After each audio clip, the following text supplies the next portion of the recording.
Long March two যমুনার যে কর্মসূচি, এটা আপাতত এখান থেকে আমরা স্থগিত করে আমরা অবস্থান ধর্মঘটে চলে যাচ্ছি এবং এটা জাতীয় প্রেস ক্লাবের সামনে আমরা আগে যেখানে ছিলাম ওখানে আমরা থাকবো।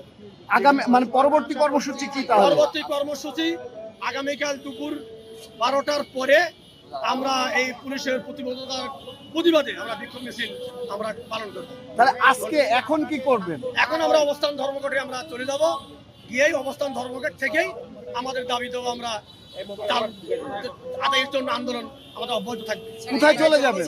এই জাতীয় প্রেস ক্লাবের সামনেই আমরা যেখানে অবস্থান ধর্মঘট করেছিলাম, যেখান থেকে লং মার্চ শুরু করছি, আমরা সেই স্পটেই আমরা যাব, ওখান থেকে আন্দোলন আমরা চালাবো। মানে যমুনায় যাচ্ছেন না? কালকে 12টার থেকে বা কালকে 12টার পরে আমরা জাতীয় প্রেস ক্লাবের থেকে শুরু করে হাইকোর্টের সামরিক দিয়ে কোর্টের মধ্যে আমরা শিক্ষা মন্ত্রণালয়ের অভিমুখী আমরা এই বিক্ষোভ মিছিল আমরা যাওয়ার চেষ্টা করবো ইনশাআল্লাহ।